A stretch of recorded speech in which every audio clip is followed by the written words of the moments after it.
ଆଦର୍ଶ କହିବେ, ମା, ପୂଜା ପୂର୍ବରୁ ଦାଦା ଖୁଡ଼ୀ ଆଉ ତାଙ୍କ ପରିବାର ଏଠି ରହିବା ନିହାତି ଦରକାର। ସେତେବେଳେ ନନା କହିଥିଲେ, ତମେ କ'ଣ ଏକଥା ଭୁଲିଗଲଣି? ପୂଜାର ନିୟମ ଅନୁସାରେ ପରିବାରର ସମସ୍ତ ରକ୍ତର ସମ୍ପର୍କୀୟ ପୂଜାରେ ପ୍ରେଜେଣ୍ଟ ରହିବା ନିହାତି ଦରକାର ମା। ତେଣୁ ଦାଦା ଆଉ ଖୁଡ଼ୀଙ୍କୁ ମୁଁ ଇନଭାଇଟ୍ କରିବା ପାଇଁ ଯାଉଛି। ଆଉ ତମେ ବି ମୋ ସାଙ୍ଗରେ ଯିବ ମା। ଆଜି ମୁଁ ଅଫିସରୁ ଫେରିଲା ପରେ ଆମେ 2 ଜଣ ସାଙ୍ଗ ହେଇ ଯିବା। ପୁଣି କହିବେ, ମା, କ'ଣ କହୁଛ? ମୁଁ ତମକୁ ଅପେକ୍ଷା କରିଛି। ଆଜି ଆମେ 2 ଜଣ ସାଙ୍ଗ ହେଇ ତାଙ୍କ ଘରକୁ ଯିବା ତ? ଏହାପରେ ଆନନ୍ଦ ଆସି କହିବେ, ନାଇଁ ନାଇଁ ଆଦର୍ଶ, ସେ ସବୁ କିଛି ଦରକାର ନାହିଁ। ଏଠି ରହିବା ପାଇଁ ଆସିବାକୁ ମମତା କେବେ ବି ରାଜି ହେବେନି। ମୁଁ କେବଳ ସେମାନଙ୍କୁ ପ୍ରସାଦ ସେବନ ପାଇଁ ଇନଭାଇଟ୍ କରିକି ଆସିଛି। ଏହାପରେ ଆଦର୍ଶ କହିବେ, ତାହେଲେ ଠିକ୍ ଅଛି ବାବା, ମୁଁ ଅଫିସ ପାଇଁ ରେଡ଼ି ହେଇକି ଆସୁଛି। ତାପରେ ଆଦର୍ଶ ସେଠାରୁ ଚାଲିଯିବେ। ଏହାପରେ ମାୟା କହିବେ, ତମେ ମୋତେ ନ ଜଣେଇକି ସିଧା ଯାଇକି ମମତାଙ୍କ ଘରେ ଇନଭାଇଟ୍ ଦେଇକି ଚାଲି ଆସିଲ।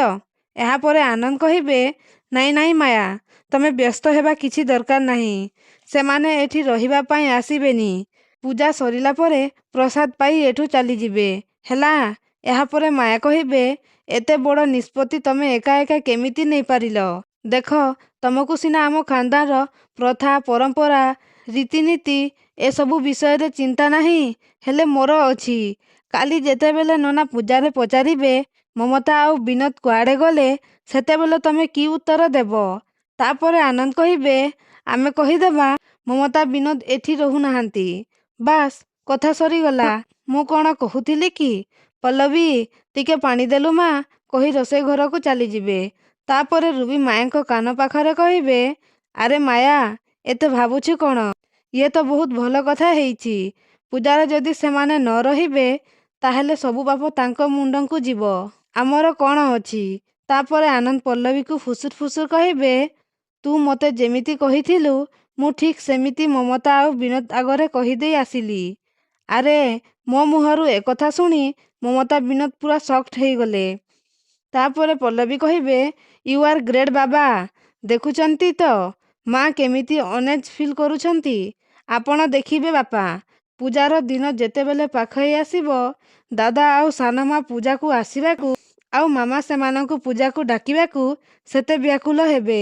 ଆମେ ସେମାନଙ୍କ ମନରେ ଯୋଉଭଳି ନିଆଁ ଲଗେଇଛେ, ସେଥିରେ ଘିଅ ଢାଳିଲା ଭଳି ବାସ୍ ଖାଲି ହାଲକା ହାଲକା ଘିଅ ଢାଳି ଚାଲିବା। ବାବା, ଆପଣ ଖାଲି ଦେଖି ଚାଲିବେ, ସେତିକିରେ ଆମ କାମ ପୂରା ହେଇଯିବ। ତାପରେ କେହି ଜଣେ ଆସି କହିବେ, ଆରେ, ୟାକୁ କି ସହର କୁହନ୍ତି? ରାସ୍ତାରେ ଏଡ଼େ ବଡ଼ ବଡ଼ ଖାଲ ଯେ ଅଟୋରେ ଆସିଲା ବେଳେ ହାଡ଼ ଗୋଡ଼ ଭାଙ୍ଗି ଗଲା ଭଳି ପୁରା ଚୂନା ଚୂନା ଲାଗୁଛି। ୟାଠୁ ତ ଆମ ଗାଁ ଭଲ। ସେ ସ୍ତ୍ରୀ ଲୋକଙ୍କୁ ଦେଖି ମାୟା ଆଉ ରୁବି ପୁରା ଆଶ୍ଚର୍ଯ୍ୟ ହେଇଯାଉଛନ୍ତି। ତାପରେ ରୁବି କହିବେ, ହେ ଭଗବାନ, ଏ ରାକ୍ଷସୀ ଆସି ଏଠି କେମିତି ପହଞ୍ଚିଗଲା ମାୟା? ଏହାପରେ ମାୟା ଚୁପ୍ କହିବେ। ତାପରେ ସେ ସ୍ତ୍ରୀ ଲୋକ ଘର ଭିତରକୁ ଆସିବେ ଆଉ କହିବେ, ତମେମାନେ କ'ଣ ଚାହୁଁଥିଲ ଯେ ମୁଁ ଏଠିକୁ ନ ଆସେ? ହଁ, ମୁଁ ଜାଣେ ଯେ ତମ ସମସ୍ତଙ୍କ ତଣ୍ଟିରେ କଣ୍ଟା ହେଇକି ଲାଖି ଯାଇଛି। ଆଉ ସେଇଥିପାଇଁ ତ ମୋତେ ଦେଖିଲା ପରେ ସମସ୍ତଙ୍କ ମୁହଁରୁ ହସ ଫୁସ୍ ହେଇଯାଉଛି। ତ ଦର୍ଶକ ବନ୍ଧୁ, ଏ ସ୍ତ୍ରୀ ଲୋକଟି କିଏ? ଆଉ ଏ ସ୍ତ୍ରୀ ଲୋକ ଏବେ ପଲ୍ଲବୀଙ୍କୁ ସପୋର୍ଟ କରିବ କି? ଆମକୁ କମେଣ୍ଟ ମାଧ୍ୟମରେ ଜଣାନ୍ତୁ।